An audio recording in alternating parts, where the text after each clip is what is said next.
notamment grâce à un cadre réglementaire, à savoir qu'est-ce que l'on a le droit de faire et qu'est-ce que l'on n'a pas le droit de faire.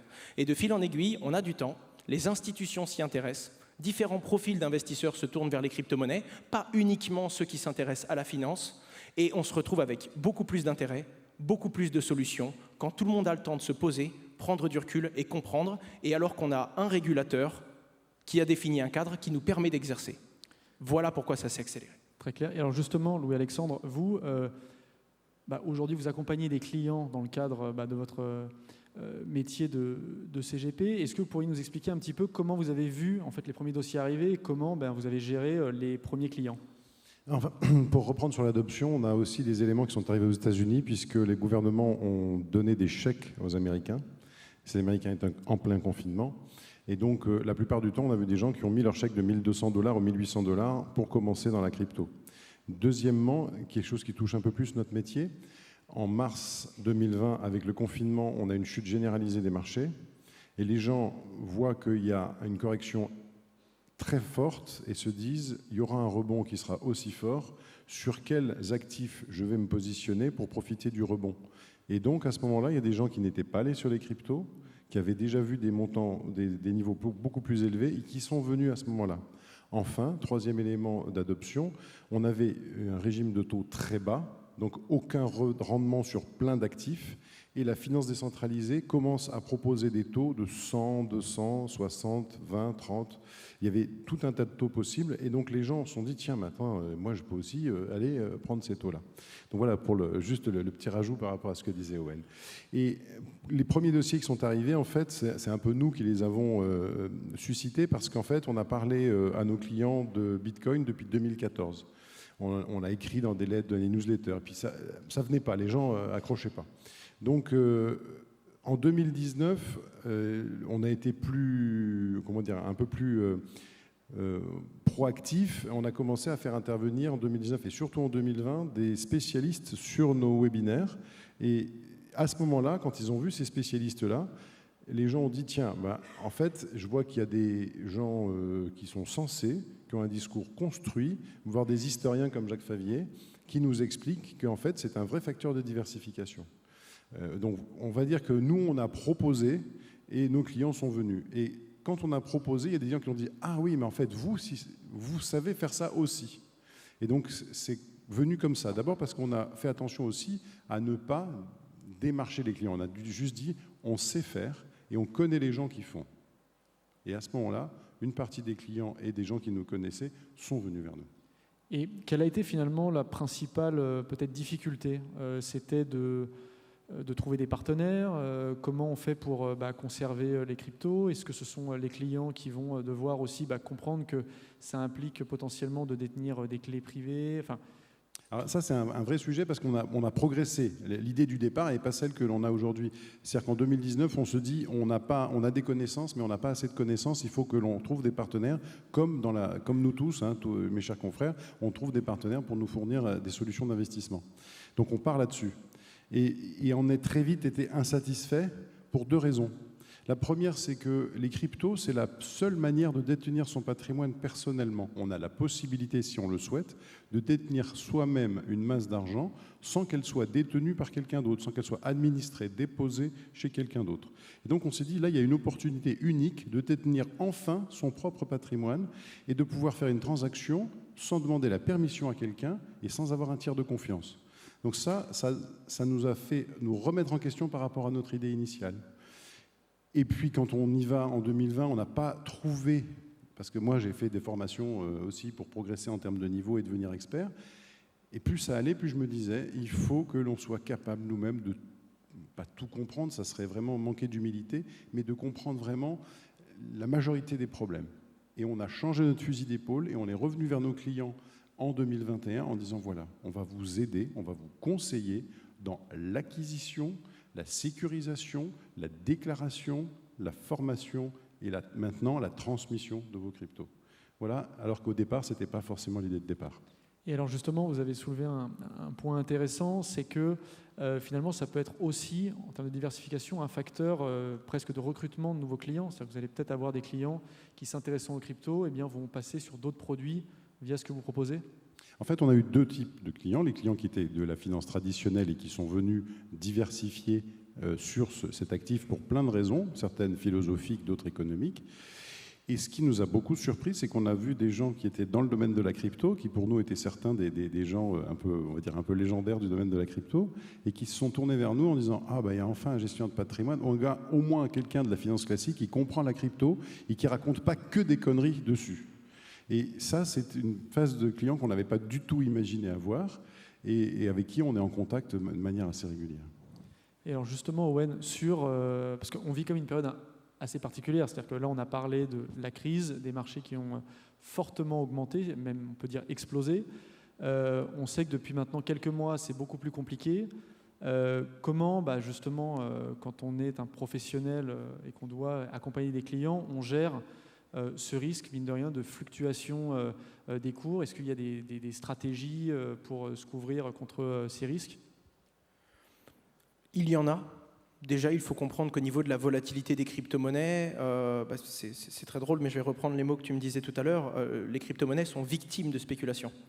C'est l'offre et la demande, par définition, qui régulent les crypto-monnaies. Le Bitcoin est une monnaie qui est jeune, avec peu de volume en comparaison des autres marchés, et qui manque de vélocité. Et c'est ce qui fait que le Bitcoin est aussi volatile. Si on imaginait le Bitcoin avec les mêmes volumes que l'or, par exemple, et la même vélocité que certaines actions en bourse, on n'aurait pas du tout la même volatilité. D'ailleurs, on regarde Bitcoin qui évolue depuis maintenant 2008. Quand on regarde les prix, les mouvements et l'amplitude est en train de se calmer naturellement. Donc toutes les crypto-monnaies ne sont pas aussi volatiles. C'est la première chose à comprendre. Ensuite, on peut diminuer cette exposition au prix à l'instant T avec des stratégies, comme par exemple le DCA, qui est l'une des plus connues, qui est recommandée sur la plupart des débutants qui veulent s'intéresser à ce marché. C'est le fait d'acheter mensuellement un montant équivalent en euros ou en dollars d'une crypto-monnaie.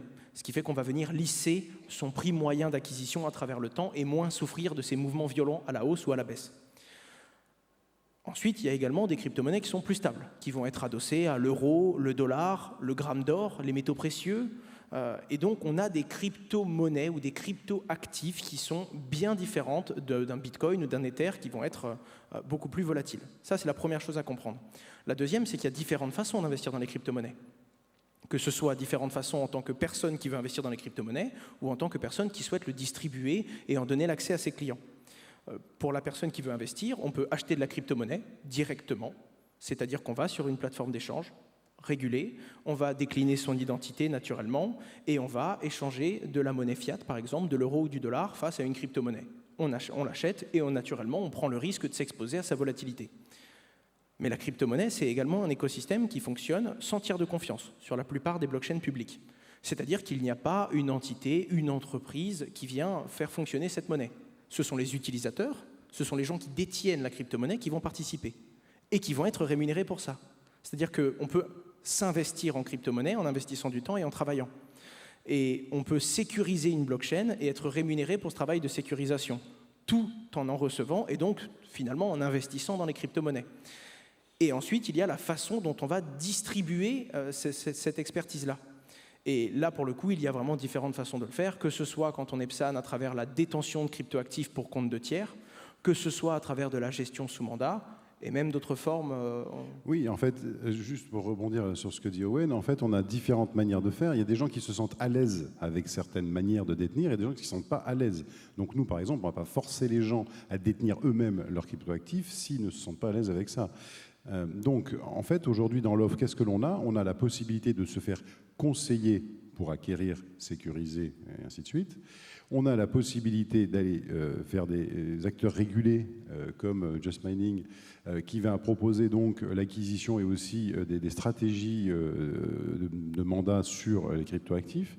Et on a aussi la possibilité d'aller sur des fonds. On a en France un fonds très intéressant de la société Tobam, géré par Yves Chouefati, où on a, par exemple, vous aviez ici un intervenant, Jaïk Comer, qui, par Millennium Capital, a fait un ETF synthétique qui permet de reproduire les mouvements de Bitcoin.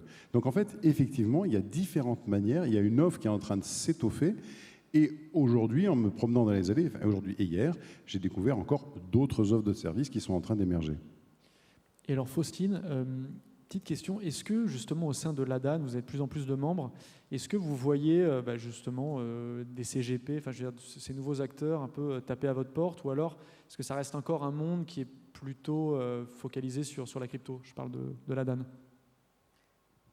Alors, comme tous les autres intermédiaires financiers, financiers, bien sûr, regarde les cryptoactifs avec attention, regarde les entreprises qui proposent des services et font leur choix de prise de risque de se lancer dans les activités. Ensuite, ça reste encore relativement timide et l'une des missions de l'association, c'est de restaurer, quand c'est nécessaire, le dialogue justement entre les acteurs des cryptoactifs et l'industrie traditionnelle. Et lever les blocages, à la fois pour les acteurs crypto qui veulent développer leur activité, puisqu'il y en a, mais aussi pour les acteurs traditionnels qui veulent se lancer sur ce nouveau marché.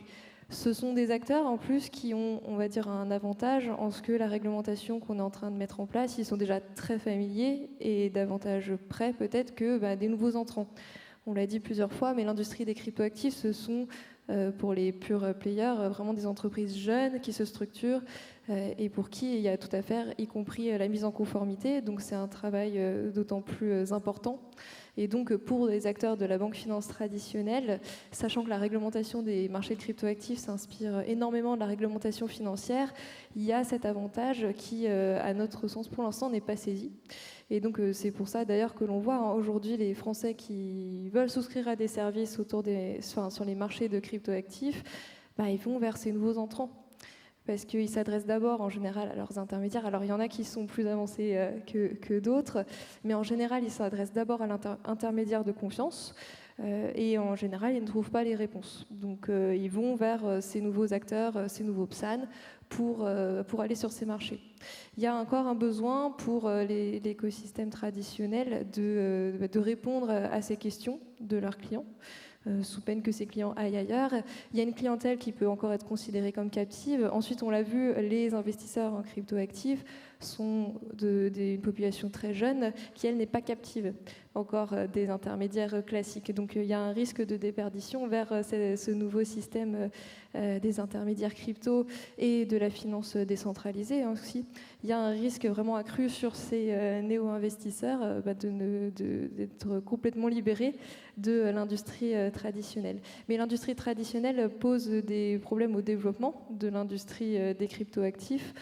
C'est extrêmement difficile pour une entreprise crypto d'ouvrir un compte bancaire auprès d'un établissement français. C'est extrêmement difficile pour des acteurs crypto de trouver des produits d'assurance adaptés à leurs activités. C'est encore très difficile, y compris pour les acteurs les plus jeunes, de trouver des financements traditionnels, d'où le développement d'alternatives, notamment fondées sur les cryptoactifs. Donc on a un besoin de travailler ensemble, de synergie, pour que à la fois les entreprises crypto et les entreprises traditionnelles se saisissent pleinement de ces innovations et répondent à la demande de la clientèle, puisqu'il y en a une énorme. Et aujourd'hui, et je pose la question à tous les trois, vous pensez qu'aujourd'hui l'industrie entre guillemets crypto française présente à la fois les garanties en termes de confiance et j'allais dire même de délivrabilité, c'est-à-dire qu'est-ce que si demain vous avez justement l'industrie traditionnelle qui se tourne vers elle, est-ce qu'elle sera capable d'offrir les produits, la sécurité nécessaire? Alors, la réalité, c'est qu'aujourd'hui, on a un cadre qui est un cadre réglementaire particulièrement avancé en France, avec des acteurs qui sont déjà enregistrés, qui sont donc déjà dans le giron des régulateurs financiers. Et on le voit en plus, un enregistrement, une fois qu'il est obtenu, on ne le garde pas forcément à vie. Donc il y a quand même une conformité qu'il faut maintenir dans le temps. Donc ça, c'est vrai qu'on a un cadre beaucoup plus sophistiqué en France, mais qui du coup prépare notre industrie d'autant plus à ce qui arrive au niveau européen. On a parlé de MiCA, qui est en fait le pendant de cet agrément que l'on a en France et sur lequel les acteurs travaillent activement, en plus de leur enregistrement pour obtenir ces agréments. Donc on est d'autant plus préparé à ce qui arrive parce que les régulateurs ont l'expertise et la connaissance de leur industrie, parce que les acteurs connaissent cette réglementation, ont été un peu plus familiarisés. Donc pour ça, on peut dire que notre industrie a de l'avance et est leader et moteur au niveau de l'industrie européenne. Ensuite, la réglementation européenne ne sera pas que MICA. Il y a énormément de choses qui se construisent autour de MICA. Je ne sais pas si on arrivera à aller dans le détail. Néanmoins, il faut absolument qu'on capitalise sur ce qu'on a déjà fait en France, à un moment où, pour des entreprises crypto, ce n'est pas toujours évident aujourd'hui de comprendre l'intérêt d'avoir été réglementé en avance. Parce qu'on parle de la réglementation, on parle pas souvent, en tout cas moins, de la supervision, qui a pu être un petit peu plus lacunaire à un moment donné. Donc jusqu'à maintenant, c'était peut-être plus compliqué de comprendre cet intérêt. Avec ce qui arrive au niveau européen et les opportunités en termes de passporting, en termes de restaurer des conditions de concurrence équitables, nos entreprises crypto françaises, puisque l'enregistrement c'est principalement des entreprises françaises qui l'ont, sont en très bonne position, en pole position pour répondre à la demande au niveau européen. Mais c'est quand même une question à plusieurs échelles. Parce que pour le coup, sur le travail du régulateur français, notamment de l'autorité des marchés financiers en France, d'un point de vue technologique, c'est remarquable. On le voit au niveau des échanges. On le voit au niveau des échanges parce qu'on a commencé par un vrai travail d'éducation. Évidemment, il y a des désaccords toujours, il y a de gros débats sur la qualification et la requalification de plein de produits crypto, parce que c'est quelque chose de nouveau. On ne peut pas le faire rentrer dans des cases qui existaient déjà. Aujourd'hui, il y a beaucoup de produits crypto en France ? Quand on va dire produits crypto, on va voir les produits de base que vont proposer notamment actuellement le PSAN, échange crypto-crypto, échange crypto-euro, la plateforme d'échange, détention de crypto-monnaie pour compte de tiers. Mais je parle beaucoup plus loin dans... en fait, chaque crypto-monnaie pourrait en elle-même être bien différente et ne correspondre à aucun produit que l'on connaît jusqu'aujourd'hui. Et ça, c'est un travail remarquable qui a été fait. Et ça me faisait vraiment très peur au début d'un point de vue du régulateur, car beaucoup de pays à l'échelle du monde ont fait n'importe quoi sur leur régulation parce que le régulateur a cadré sans comprendre. Ce n'est pas le cas de notre pays. Mais ce n'est pas que le côté du régulateur. Pour vous donner un ordre d'idée, nous, on s'est fait virer de notre compte en banque après 4 ans d'exertion sans aucun problème sur aucun de nos flux, quelques mois après avoir été devenu PSAN. Quand on s'est fait enregistrer auprès de l'autorité des marchés financiers, c'est remonté jusqu'à notre banque, ils nous ont virés. Ça, c'est un problème structurel. Donc paradoxalement, c'est le fait d'être enregistré qui vous a signalé comme une entreprise crypto. Je ne me permettrai pas de dire ça, c'est beaucoup trop direct et je ne le sais pas. Mais ce que je veux dire, c'est qu'il n'y a pas que l'enjeu de régulation. Et ce qui est très important à comprendre aussi, c'est que l'écosystème crypto va se développer avec ou sans nous. C'est la particularité de Bitcoin. Un Bitcoin, c'est la même chose en plein milieu de l'Afrique, dans un café au Japon, à Paris ou aux États-Unis. Ce qui fait que si on définit un cadre et qu'on se bride ici, les autres ne le feront pas. La concurrence est internationale. Et c'est d'ailleurs l'une des grosses forces de Bitcoin, une inclusion financière forte qui n'a aucun préjugé et qui donnera toujours les mêmes accès à toute personne désirant accéder à ce service. Une institution financière, un pays en voie de développement ou une personne dans cette salle avec un smartphone. C'est sa force. Mais d'un autre côté, certaines personnes vont jouer au même jeu, mais avec des règles différentes. Et c'est pour ça que c'est dur. On a énormément de génies français. Les plus grosses innovations blockchain ont été faites par des Français, même quand ils ne sont plus en France. C'est une folie quand même. On a des génies qui sortent de notre pays, réellement. Et on a un cadre réglementaire qui, lui, évolue, et c'est ce qui, personnellement, me fait peur au niveau de l'Union européenne, parce que la France a bien saisi le sujet, mais là, on est en train de construire une régulation d'harmonisation, et on doit faire comprendre à l'échelle de l'Union européenne la pertinence de cette technologie et l'évolution qui va arriver, pas uniquement dans la monnaie et dans la spéculation, comme beaucoup de gens le pensent, mais grâce à cette technologie qui, comme Internet, à sa façon, va révolutionner la plupart de nos interactions numériques.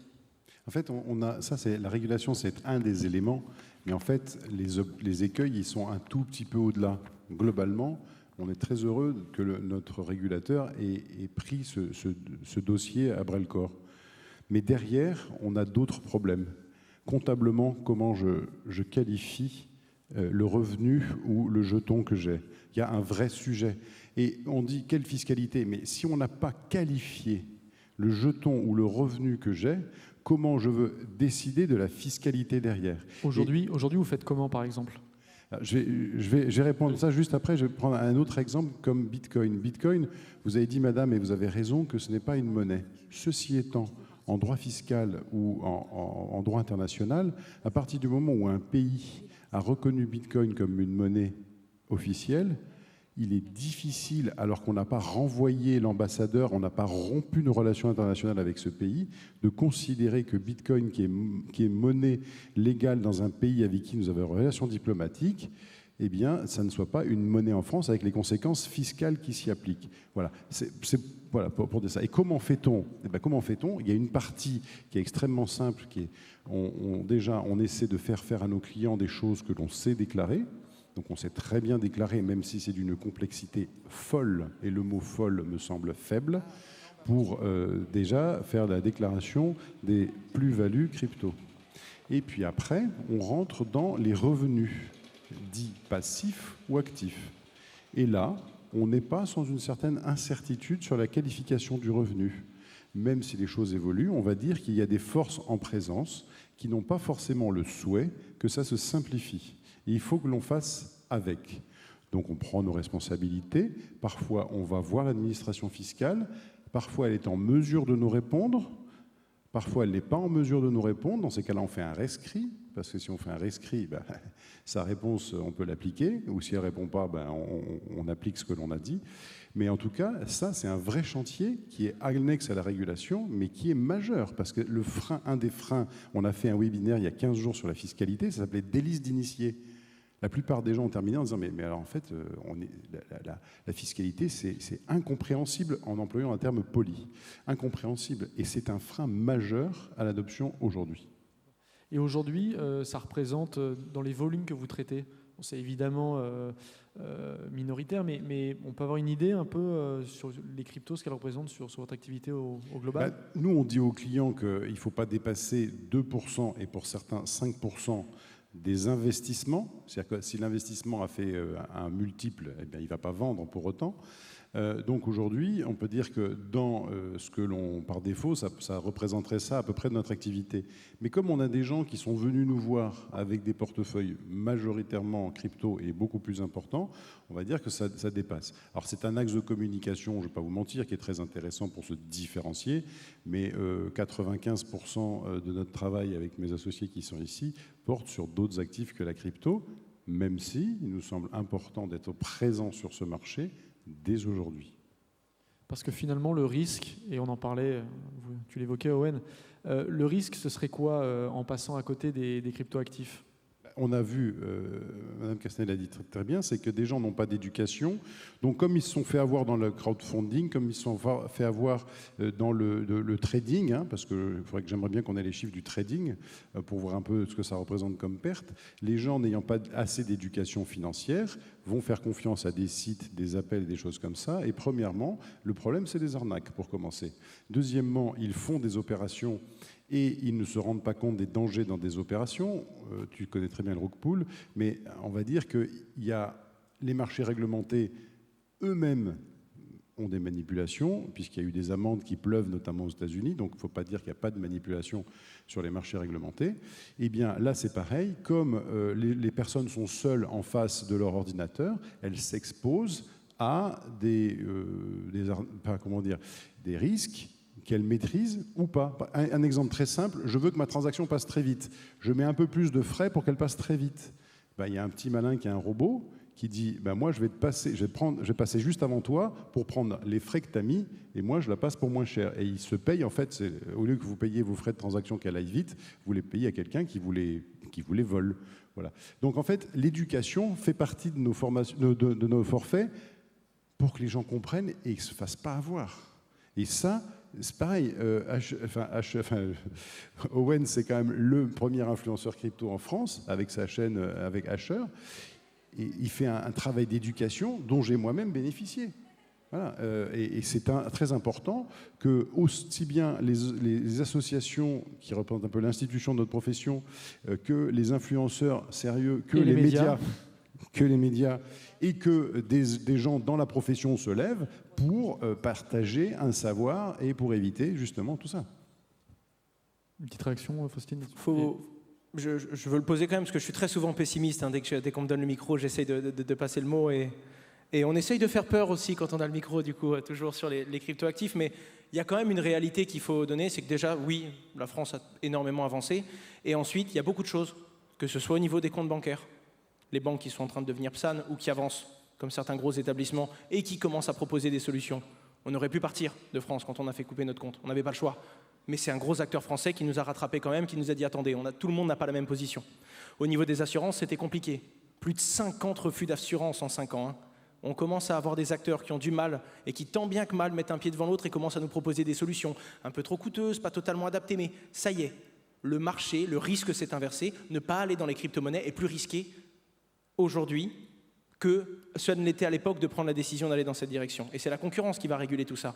Donc au niveau des assurances, au niveau des banques, la régulation qui devient de plus en plus généralisée et donc de plus en plus harmonisée, chaque pays n'est pas que dans son coin, et également une compréhension globale de cette technologie. Ça va quand même dans le bon sens, on le voit, et c'est une très bonne chose, parce que du coup ça donne des best practices, ça donne de l'éducation, et ça permet que les gens ne sont plus à défricher seuls et à aller récupérer leurs responsabilités financières en fonçant tête baissée tout seul parce que personne ne veut les accompagner, et qu'il y a ce cadre qui se dessine et qui va dans la bonne direction. Exemple récemment, moi je suis allé vers des notaires pour qu'on ait des bonnes pratiques de donation.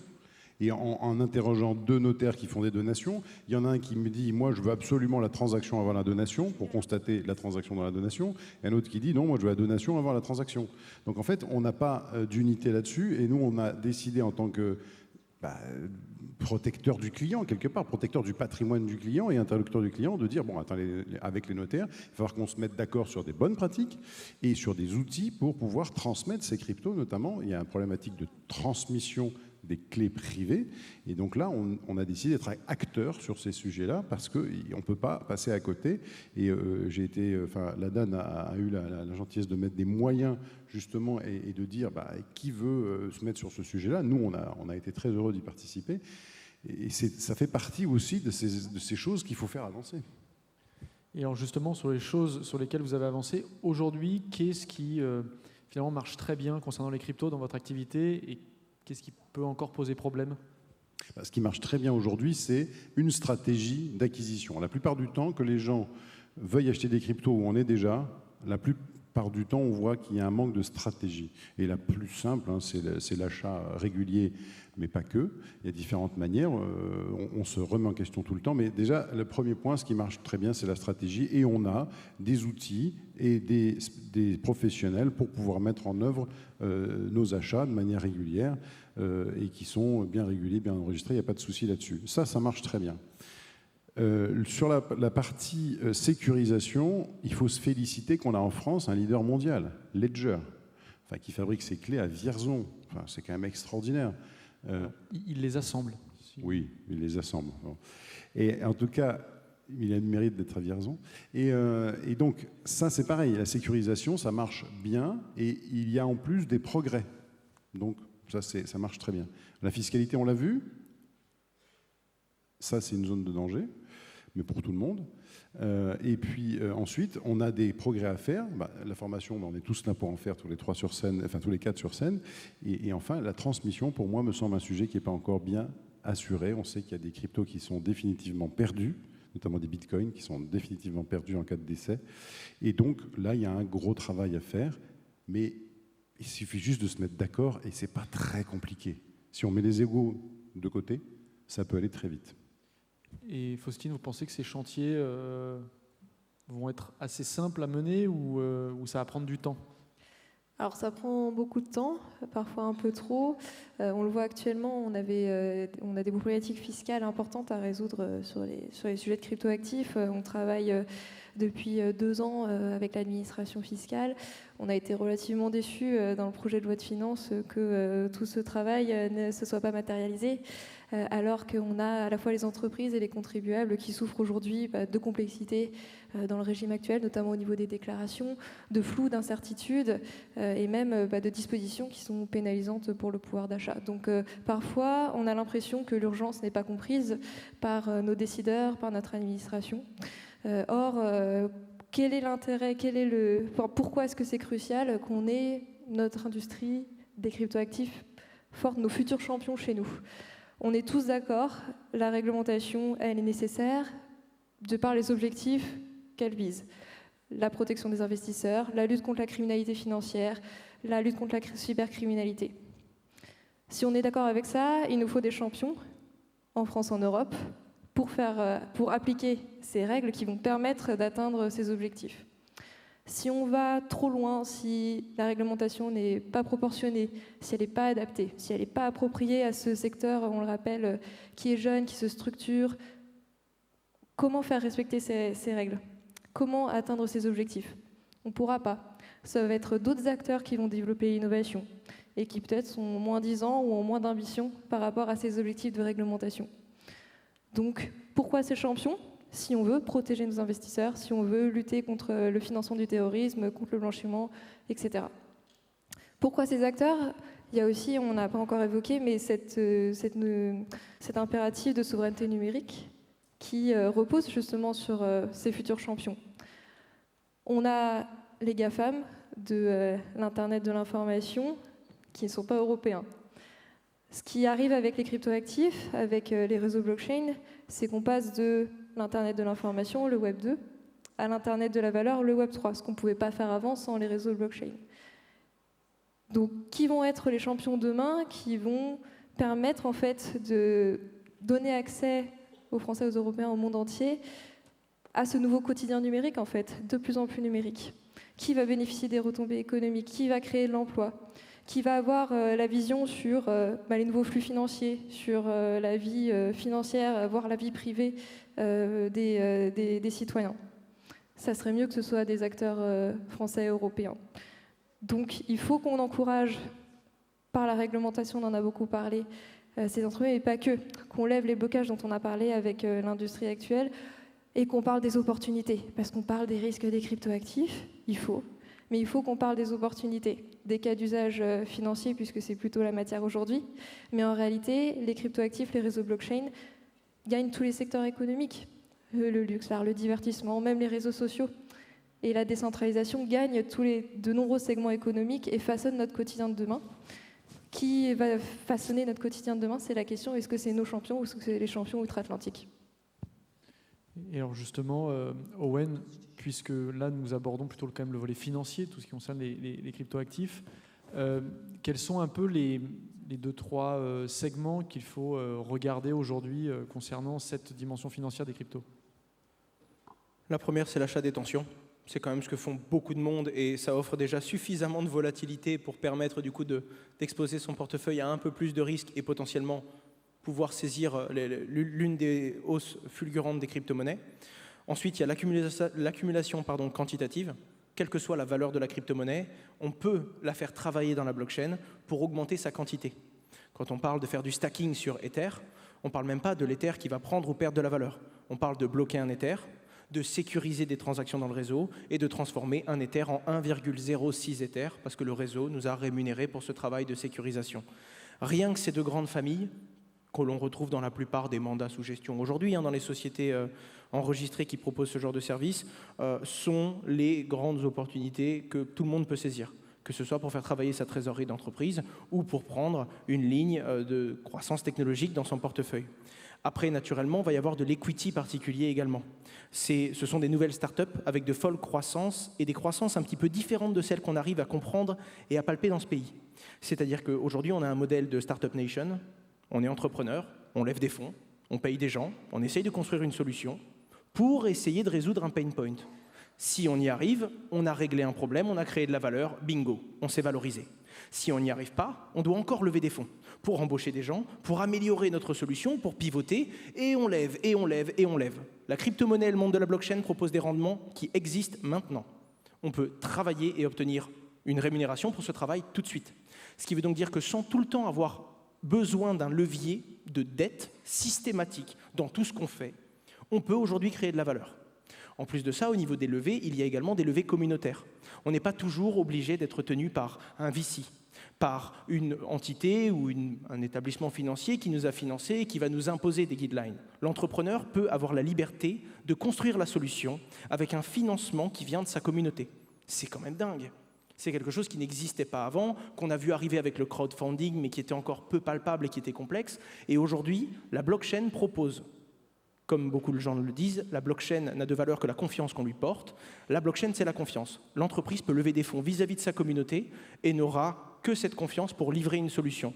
L'opportunité est aussi là dans l'equity, parce qu'il y a de fortes valorisations, naturellement, de fortes opportunités qui sont tout simplement proportionnel au gros risque que l'investisseur va prendre. De toute façon, on le répète